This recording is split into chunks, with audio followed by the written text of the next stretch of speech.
Bueno, es todo un problema presentar a un poeta cuando todos lo conocen mucho, como es el caso de Rafael Yelpi en esta ciudad. No crean. No discutas con el presentador. Bueno, realmente por su amplísima trabajo en el campo de la cultura de Rosario, en primer lugar como poeta, como autor, pero también como director de cultura en la gestión del intendente Usandizaga. En fin, bueno, todos ustedes conocen esa biografía bien y también conocen el respeto que siempre él se ganó en todas estas actividades por su, no solamente por su gran capacidad, sino también por su absoluta honestidad en el manejo de la cultura, una cosa que no siempre es sencilla. Hoy vamos a tener el mejor sesgo de Rafael Yelpi, el de poeta, el más agradable, posiblemente el que dé lugar a menos polémica, pero también el más profundo. Los poemas de Yelpi, una obra no demasiado extensa, pero que va a continuar. El año que viene el Negro saca un nuevo libro. La generación de él en general no ha sido materialmente tan productiva, pero bueno, desde aquel muy famoso El vicio absoluto, después reeditado, que ya se está convirtiendo en un verdadero clásico, hasta los poemas donde Yelpi intenta de alguna manera el relato de esta aventura cultural, de la etapa de la vida de Rosario que él vivió, la critica, la relata, como dije, la mitologiza. Poemas de corte completamente reflexivo, de periodos largos, donde precisamente a toda aquella explosión juvenil de belleza que abrió precisamente la puerta de la estética de toda una generación, ahora se une a una profunda reflexión, mucho más calma y quizá mucho más sabia, pero esto sí es polémico, del tiempo que ha transcurrido. Bueno, de manera que no voy a decir más nada porque todo esto que acabo de decir ustedes lo saben, así que realmente sería inútil proseguir la presentación. Los dejo con Rafael.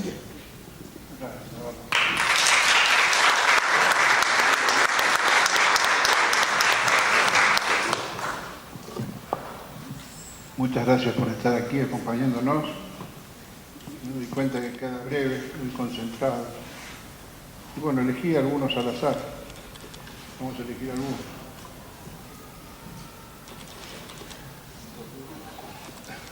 Tormenta en la costa. Tormenta de verano no es lo mismo, ¿no? Tormenta sobre la costa. El primer poema se llama Tormenta sobre la costa. ¿Diré acaso que toda contemplación es fuego, que todo perdura bajo estos árboles arteros? ¿A quién legar mi porción de inesperado fragor? ¿A quién restituir una pureza inútil? Las nubes deslizan su parábola, grises como la ociosidad de la tarde, detrás, más lejos, detrás de la paciencia y el desamor casi salvaje de enero. Tormenta que no purifica, lluvias que detendrán el verano, una cierta morosidad nos hace cómplices y todos vemos cómo declina este tiempo que anuncia el agua.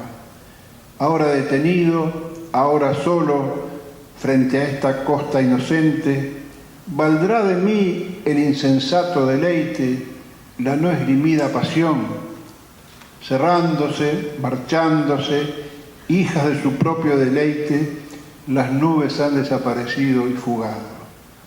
Detrás de este desamparado, ahora definitivamente inocente paisaje, la costa es apenas una sensación de infinito, devolviéndome, ¿por qué no?, a la mentira, a la incandescente terquedad de la vida. Este otro poema se llama Islas. Aquel primer libro tenía una parte dedicada sobre todo a la visión que teníamos yo y mi generación de lo que era el río, las islas, bastante tapados a la vista de la ciudad por aquel entonces. Islas. Menudos oficios en estas islas que alzan sobre la amarillenta siesta sus quemados pastos, sus restos calcinados que atestiguan nocturnos asados bajo la luna, conversaciones en voz baja en las que se narraron desdichas y contratiempos, azares del insondable río, cuentos de aparecidos y algún nombre que resonó en el silencio como un eco definitivamente perdido. A golpes de remo en la noche cerrada, un hombre avanza contra la corriente indomable, mientras allá a lo lejos otro tiende sus redes bajo unas estrellas que titilan y el fuego indeciso del cigarro marca un rostro en el aire, una presencia en el vacío, una señal que atestigua la vida en medio de las tinieblas. Fúnebre, el canto de un pájaro perdido transita por entre los árboles de la orilla, enredándose hasta desaparecer en el silencio. Unas nubes que manchan el horizonte anuncian la tormenta con sus grises. Sopla un viento silente que comienza a mover las ramas de los sauces. Se levantan del suelo cenizas y hojas muertas, memorias de asados, plumas, vejeces, intransigencias y traiciones. Los hombres reman en el río.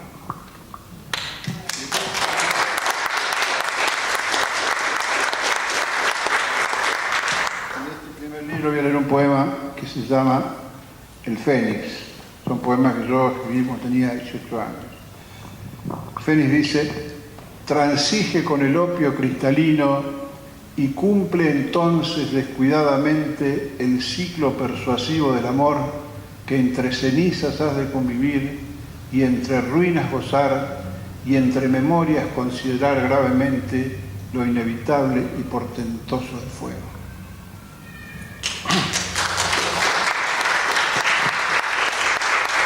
Y ahora, para darle la razón a Eduardo, de otro libro que se llama Para bailar esta ranchera, que son poemas escritos entre el 76 y el 79, 80, épocas difíciles para todos, pero dos poemas breves. El primero se llama Acuérdense de mí. De todos modos, cada cual se irá con su valija y lo que cabe en ella. Un medallón con un poco de pelo adentro, un anillo, las piezas de un juego de ajedrez, una novela policial inconclusa, sábana, vajilla, libros, pancartas de las flaquezas de cada uno.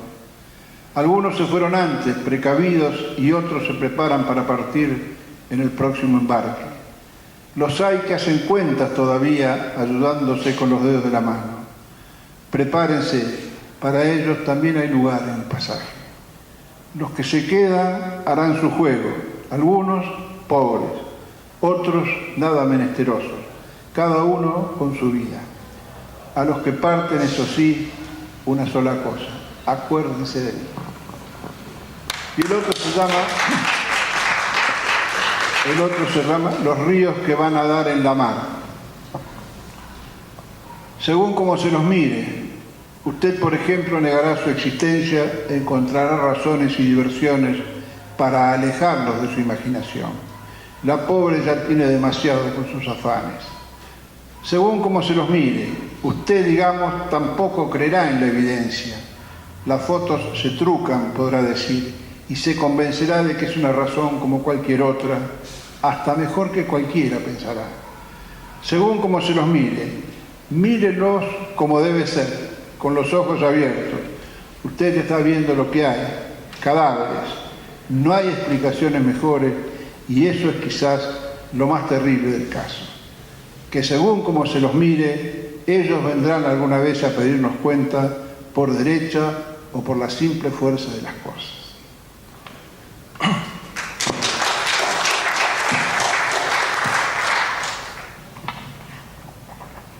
Y el último, es un poquito más extenso, que también es una especie de balance de lo que uno creyó que era su generación y el país en que vivía.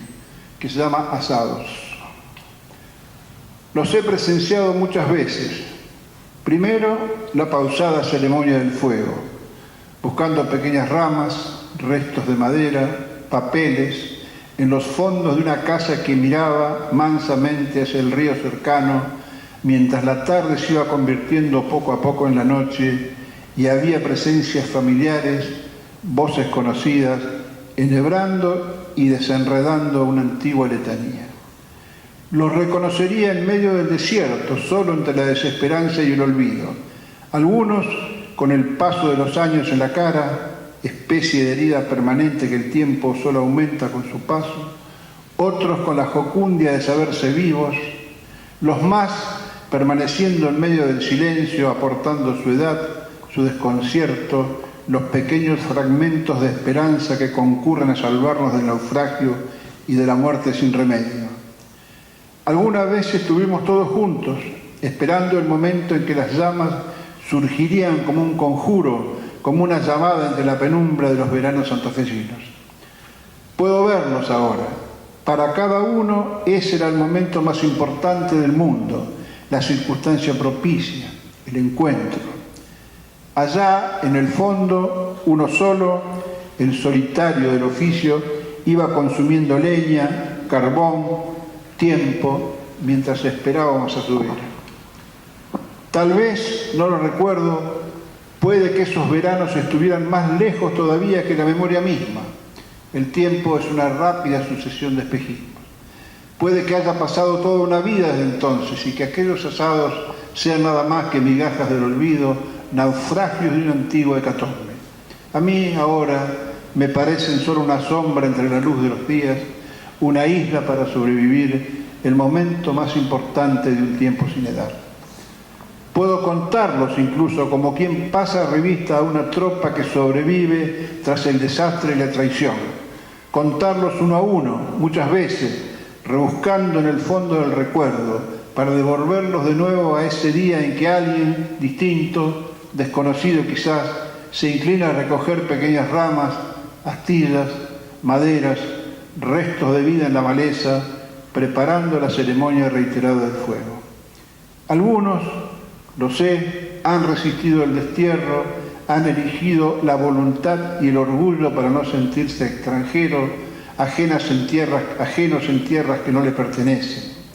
Otros han visto pasar la locura a su lado, han convivido con ella como quien recibe a una compañera indeseada, pero no se entregaron. Algunos también, lo sé, añorarán sin duda aquellos encuentros como si el tiempo no hubiera pasado y la esperanza y la libertad de estar vivos siguieran siendo un patrimonio cotidiano, una moneda corriente a la que el uso no hubiera desgastado hasta convertirla en ilusión, tránsito, descrédito. Imagino, por ejemplo, aquellas noches y ellas vuelven como fieles imágenes a instalarse en mí. La ciudad está lejos, apenas una posibilidad a la que no es necesario rendirse, con sus calles de empedrado grueso, su puente colgante de enmohecidos hierros y esa provinciana tranquilidad hecha de cerveza y tranquilas ocupaciones burocráticas. La ciudad había quedado atrás, detenida en sus años, en su historia colonial, en los menudos próceres conocidos solo por sus parientes. Nosotros estábamos más allá, pocos kilómetros más allá, pero hasta allí nos llegaban los regateos de la calle, el calor del verano, la mezquina ociosidad de los funcionarios. El río nos presidía y cobijaba como un padre siempre permisivo, y eso era suficiente para seguir viviendo, para continuar la batalla de las mañanas, los trabajos del día, la impostergable ocupación de estar vivos. Cada uno, sin embargo, ya sabía cuál sería al final la hoguera de su destino. Algunas muertes imprevistas, desafectos, quimera, la disolución de la esperanza y el rencor y el odio agazapados junto a nuestro despertar entre dormidos. Cada uno ya entonces estaba seguro de que aquellos asados eran solo eso, una fugaz porción de felicidad en medio de una guerra sin término. Cada uno, a su modo, había preparado su guarida secreta, el lugar mínimo en el mundo para sobrevivir a la catástrofe. No sabíamos, estoy seguro, que el tiempo iba a pasar como una ráfaga, como un vendaval, barriendo ciudades, días, hombres y mujeres ocupados en menesteres de sueño como este. Los he compartido muchas veces, cabeceando al primer sueño de la noche, despertando en medio de los lejanos cantos del grillo o del monótono quejido del sapo, para reaparecer en aquella rueda de sombras vivas, para seguir tomando el vino del encuentro, el pan de la locura, la felicidad de sentirse en el mundo.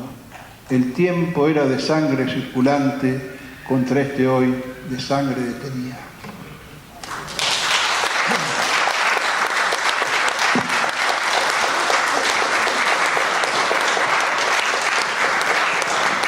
Ahora voy a leer un poema que es un poema inédito del libro del año que viene, que Eduardo lo conoce y que dice que le había gustado.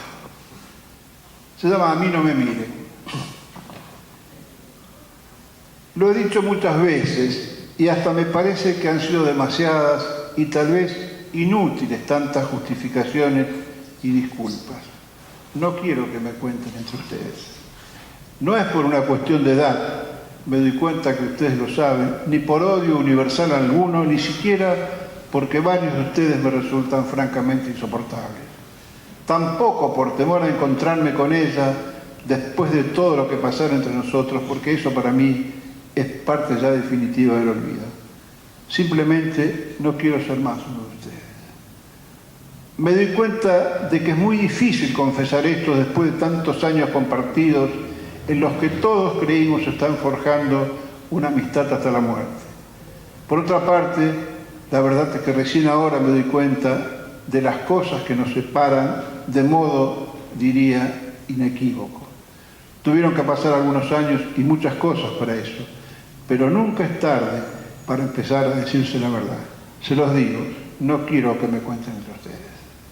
Caigo en la cuenta ahora, me aburren esas reuniones en las que solo nos adulamos unos a otros mientras tratamos de ver de qué manera seducimos a las mujeres de nuestros amigos, mientras se bebe sin medida y muchas veces sin gana y se discute sin altura sobre las cosas más profundas y se cantan ya en la madrugada canciones que suenan irremediablemente previsibles mientras comienzan despedidas tan patéticas como lacrimógenas. Puede que la mía sea una visión antipática y, por qué no, injusta, pero la verdad es que no puedo mentirle. No quiero ser más uno de ustedes. Por eso es que será difícil que volvamos a vernos como antes.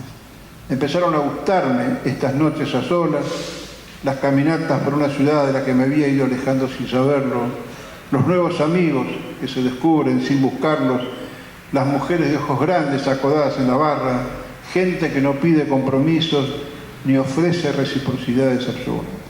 Entre ellos, suicidarse, detonar una bomba, perderse en la selva, son acciones naturales que difícilmente alteren su rutina. He arribado al lugar indicado. Muchas gracias.